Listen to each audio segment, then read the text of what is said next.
Hello friends, आप सभी का हमारे यूट्यूब चैनल में बहुत बहुत स्वागत है। ये मेरा पॉलिटी का सीरीज चल रहा है जिसमें मैं पिछले 2 लेक्चर ले चुका हूँ।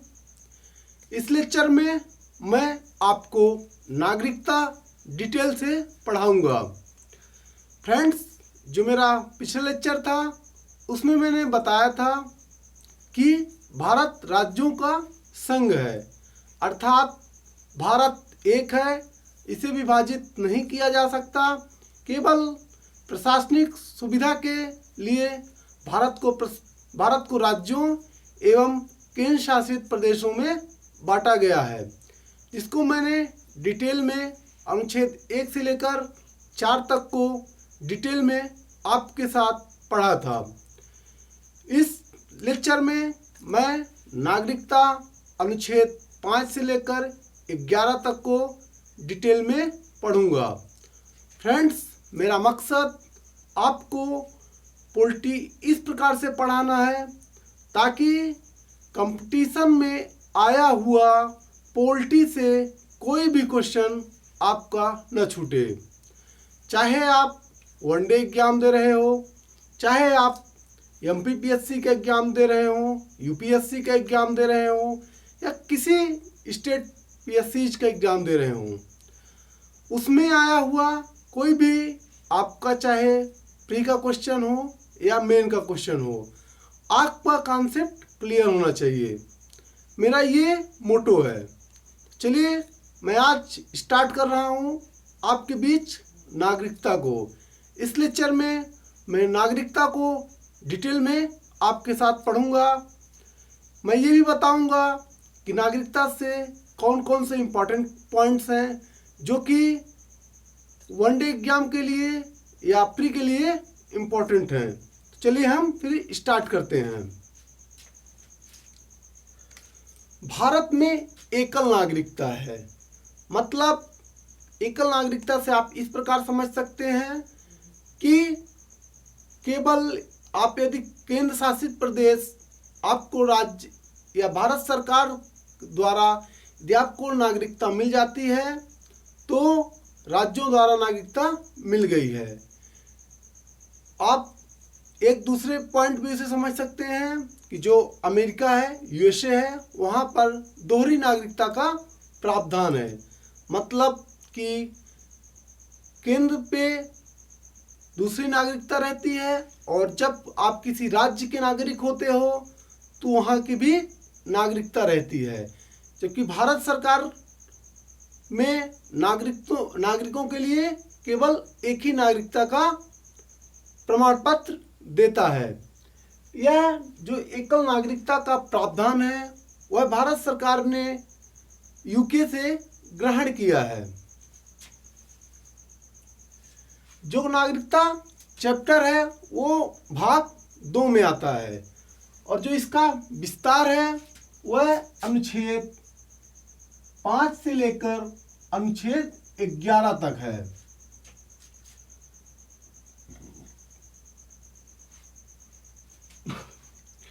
जो अभी हम पढ़ेंगे वह भारतीय नागरिकता अधिनियम 1955 के प्रावधान पढ़ेंगे।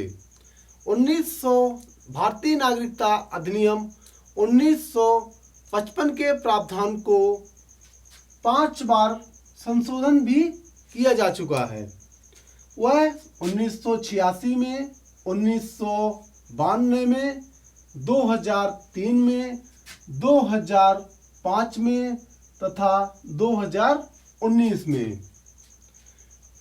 जो 2019 में नागरिकता संशोधन बिल पास हुआ है वह 10 जनवरी 2020 से लागू हो गया है, जिसमें काफ़ी ज़्यादा आंदोलन, प्रोटेस्ट चल रहा है।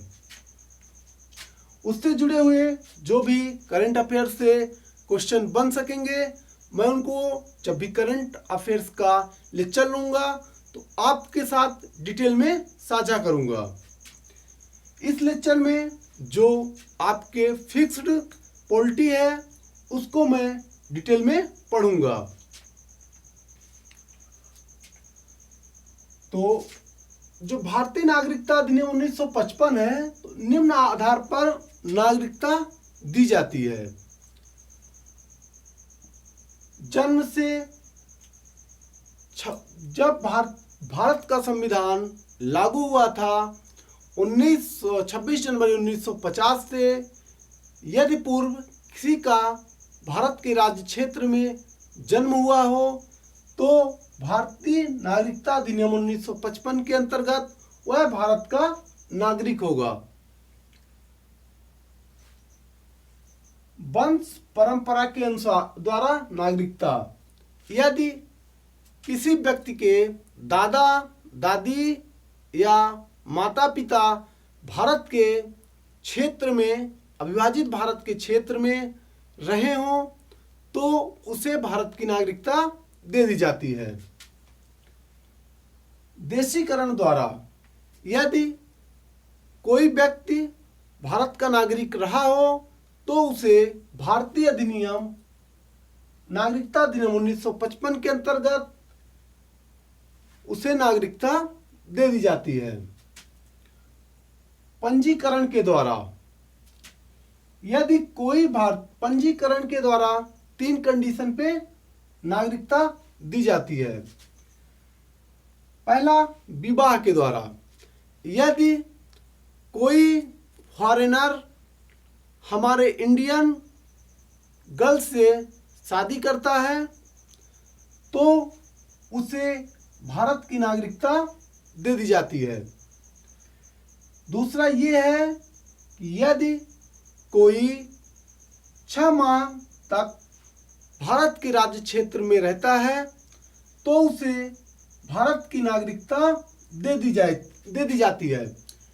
ये जो हम प्रावधान पढ़ रहे हैं वो भारतीय नागरिकता अधिनियम 1955 के प्रावधान पढ़ रहे हैं, जो कि बेस है। उसके साथ बहुत सारे संशोधन भी हुए हैं। जो लेटेस्ट चल रहा है, इनका संशोधन 2019 का चल रहा है।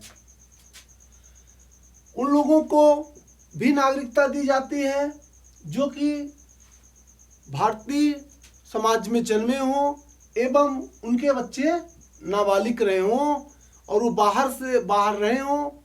वो यदि भारत में आते हैं तो उनके बच्चों को भारत के नागरिकता का प्रमाण पत्र दे दिया जाता है। 5वां है भूमि विस्तार के द्वारा।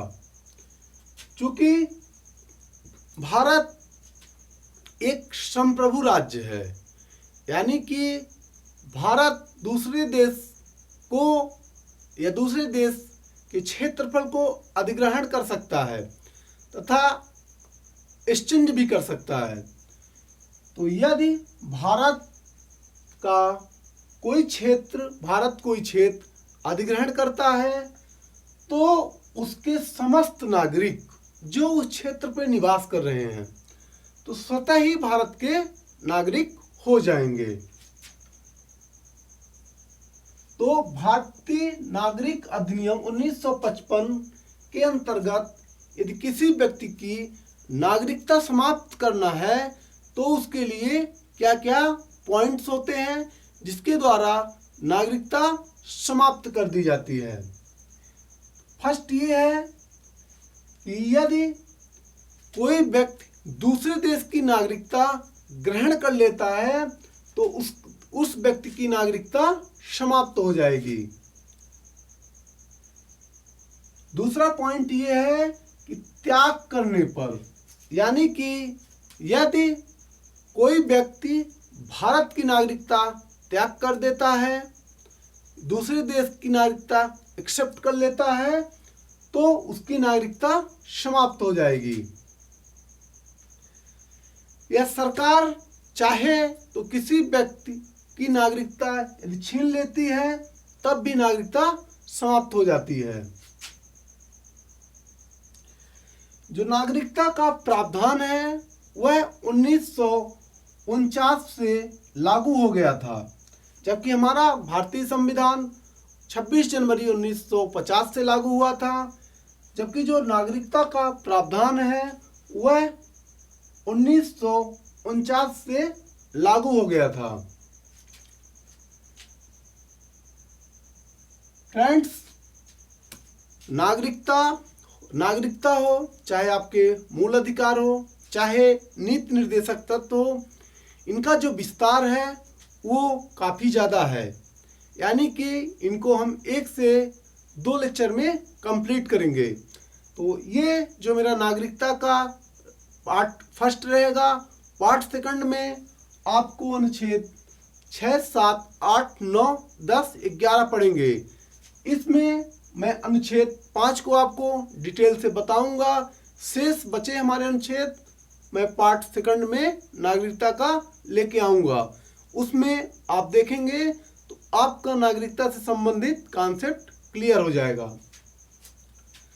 जो अनुच्छेद 5 है ये कहता है कि प्रारंभ में भारत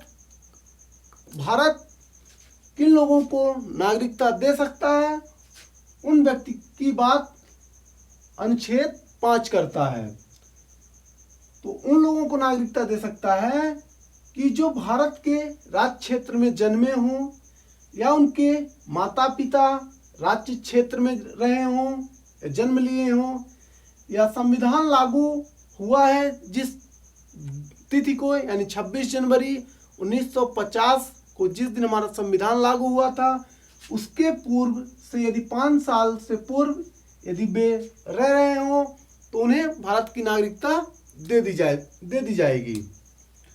तो जो अनुच्छेद आपके 6, 7, 8, 9, 10 और 11 है, उसको मैं नागरिकता के भाग सेकंड में लेके आऊँगा। यदि आपको मेरा पढ़ाया हुआ लेक्चर समझ में आता है तो प्लीज़ चैनल को सब्सक्राइब कर लीजिए और उन लोगों को भी शेयर करिए, अपने फ्रेंड्स को भी शेयर करिए जिनको पॉलिटी नहीं समझ में आती तथा उनका नंबर पेपर्स में 1 डे एग्जाम हो या कोई PSC का एग्जाम हो, उनका नंबर नहीं आता। तो thank you so much friends, तब तक के लिए बाय बाय।